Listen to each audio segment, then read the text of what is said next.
Tessa Slayman, and you're listening to Confessions of a Doctorholic.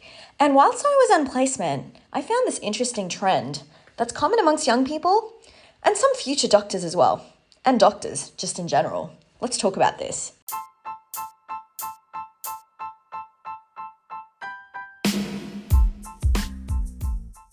Alright guys, so while I was on placement, we had a really interesting lecture by the respiratory physician. And before I continue, I just want to urge all of you, actually I kind of want to request all of you, please don't hate me after this. I'm just trying to do all of you good. I'm trying to promote good health. So basically, it was about quitting smoking.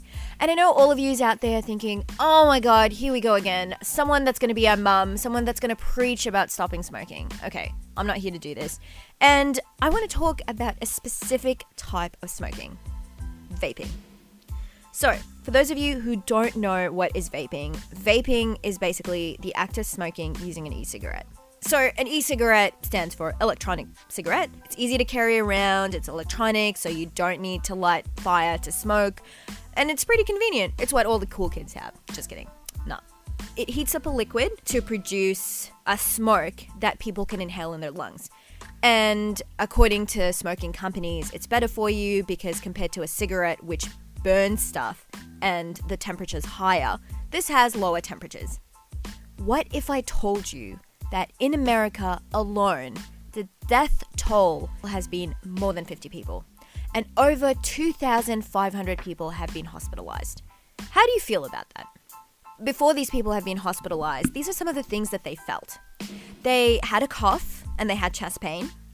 They felt like they were going to vomit. They had tummy aches and they had diarrhea.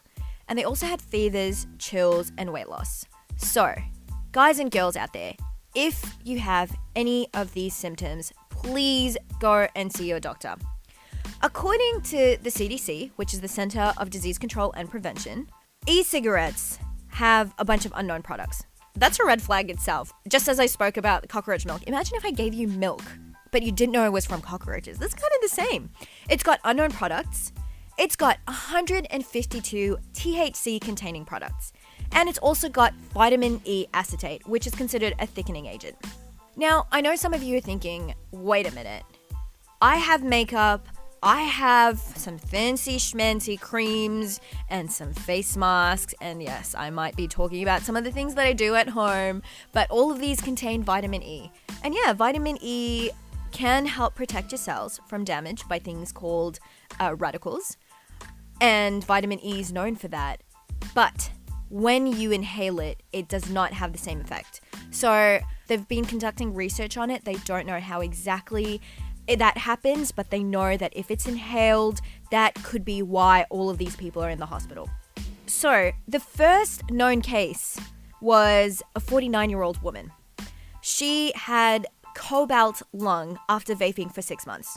So that's basically when you've got some of the metals like cobalt, lead, and aluminium into your lungs that cause damage. They asked her a bunch of questions like, where do you work? She's never worked in a condition where she's been exposed to this.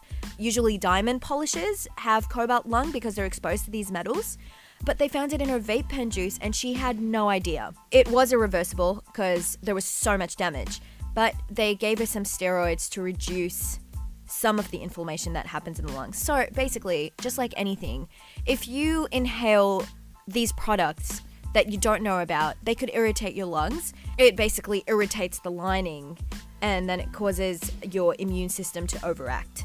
So at the moment, they don't know exactly what may have caused it. They're thinking, is it the high temperatures? Does it cause some attachment between the THC and the vitamin E acetate? Does it make a new particle? They're not quite sure, but they're still conducting research on it. So another thing that was found was a 17-year-old Canadian teenager. He had something called a popcorn lung. Now, before you think it's delicious, the reason why it's called popcorn lung was because in the 2000s, in a microwave popcorn factory, workers who were exposed to this were found with it. Scientifically, the scary name for it is bronchiolitis obliterans. This Canadian teenager mentioned that he was intensively vaping for 5 months, And he tried different flavored cartridges. So he tried the Mountain Dew flavor, green apple flavor, and cotton candy. And he bought this online without being aware of what's in it. So he spent 47 days in the hospital on mechanical ventilation, and then he passed away. So I know all of you are wondering, what can I do about it? I can't just go cold turkey. So according to the FDA, if you have never smoked before, if you haven't smoked any tobacco products, if you're not on cigarettes, if you're not doing shisha, don't do it. It's just not worth it. Do you want to be in the hospital? Do you want to die? No. So just don't do it. But there's always an exception.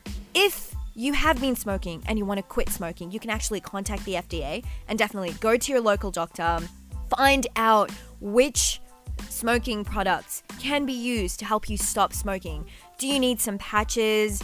Do you need, there's this new thing called the IQOS, which apparently is better. So they have things that have been tested. They have products which they know what's inside them.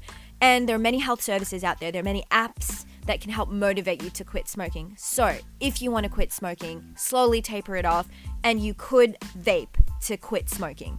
Apart from that, I would say just stay away from it.